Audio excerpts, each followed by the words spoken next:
आप कहाँ मुख्यमंत्री बने हैं? आप भी तो इसी तरह से ढुलमुल नीति कर करके पलटू राम बन कर करके आज सत्ता में हैं। इनको सत्ता से हर हाल में हटाना होगा। दलित समाज से आने वाले मुख्यमंत्री को लगातार बेइज्जत करने का काम करें। नमस्कार, आप देख रहे हैं अब तक बिहार न्यूज।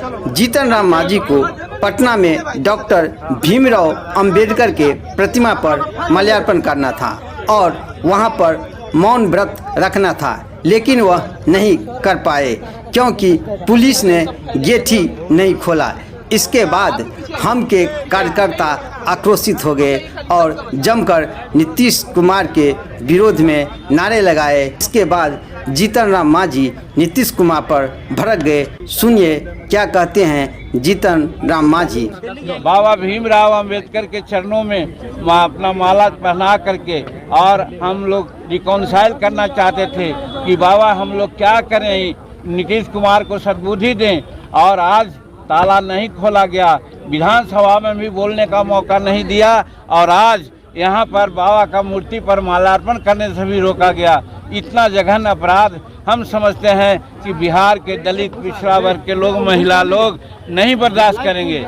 और ऐसा ये न किए हैं तो हम लोग छठ के बाद दिल्ली के जो हम राजधानी है वो राजघाट में भी महात्मा गांधी के सामने भी हम लोग प्रार्थना करेंगे कि नीतीश कुमार को सद्बुद्धि दे और लोगों से कहेंगे कि ऐसे आदमी जो दिमागिया पल माने एक तरह से दिवालियापन हो गया है उनका दिमाग का, ऐसे लोगों को मुख्यमंत्री के पद पर रहने का कोई हक नहीं। इसके लिए भी जरूरत पड़ी तो कानूनी कार्रवाई भी हम लोग करने को सोचा है। समझते हैं कि वो जीतन मांझी का अपमान नहीं है, सभी बिहार और हिंदुस्तान के जो दलित लोग हैं उनका अपमान उन्होंने किया। आरक्षण संबंधी बिल लाया और कोटा बढ़ाने की बिल लाया, एडमिशन में भी हम लोग सब एक मत से उसको पारित किया, समर्थन दिया।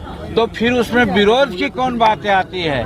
सिर्फ हमने ये कहा कि बाबा भीमराव अंबेडकर जब संविधान लागू करने की बात हुई और आरक्षण देने की बात हुई तो उन्होंने कहा था कि 10 वर्षों में समीक्षा होनी चाहिए। हुजूर आप 18 वर्ष व्यतीत कर दिए, आपके छोटे बड़े भाई भी 15 वर्ष मुख्यमंत्री में रहे, आखिर क्यों नहीं इसका समीक्षा हुआ? और हम बताते हैं कि 16% कोटा हमको होना चाहिए था। अगर आज जांच किया जाएगा तो वो 7 या 8% से ज़्यादा नहीं है। दूसरी बात हमने बोला कि यहाँ के जो पदाधिकारी हमारे शेड्यूल कास्ट के हैं उनके लिए 1971 में ही रोस्टर लागू है और रोस्टर लागू होने के उपरांत 16% प्रमोशन में आरक्षण मिलना चाहिए। लेकिन आज हमारे शेड्यूल कास्ट और शेड्यूल ट्राइब्स के पदाधिकारियों की गिनती अगर की जाए तो 3.7% उनका प्रतिनिधित्व है। एक शताब्दी में पूरा होगा। माननीय मुख्यमंत्री जी हमको ये बताइए और इसकी समीक्षा कीजिए, इसके लिए आयोग बनाइए और कोई कार्यक्रम अपनाइए। इतने ही कहने पर वो भड़क गए कि इसको कुछ आता है, इसको हमने मुख्यमंत्री बनाया। हम कहते हैं कि आपको भाजपा ने मुख्यमंत्री बनाया, अब भाजपा को धोखा दे करके अब आप राजद में आए हैं, राजद ने मुख्यमंत्री बनाया। आप कहाँ मुख्यमंत्री बने हैं? आप भी तो इसी तरह से ढुलमुल नीति कर करके पलटू राम बन कर करके आज सत्ता में हैं। और जीतन मांझी को आप अपना स्वभाव से नहीं बनाया था। आप समझा था कि जीतन मांझी अनुसूचित जाति में भूया मुसहर का लोग है और भूया मुसहर लोग बहुत सीधा होता है। हम इसको बना देंगे तो जो कहेंगे वो करेगा। क्योंकि 2014 में चुनाव जब हार गए तो सब जगह से थू होने लगा कि आप इस्तीफा दो, इस्तीफा दो। तो इस्तीफा न दे करके एक ऐसे मुलायम आदमी को बनाने का कोशिश किया कि जो वो कहें वो करें। और 2 महीना तक सचमुच में हमने किया। बाद में आप ही लोगों ने कहा कि जीतन मांझी रबर स्टैंप है, जीतन मांझी रिमोट से चलता है। तो फिर हम अपना काम शुरू किया तो उनका पेट में दर्द होने लगा। बहुत सारी बातें किया है वो आपके सामने है।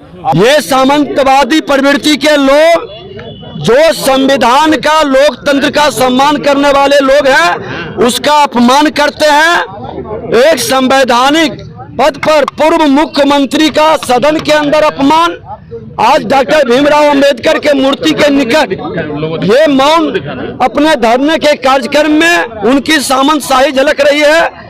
गेट नहीं खोलना और ये खोल करके अपराधियों, भ्रष्टाचारियों, माफियाओं के चंगुल में पूरी तरह से ये सरकार चला रहे हैं।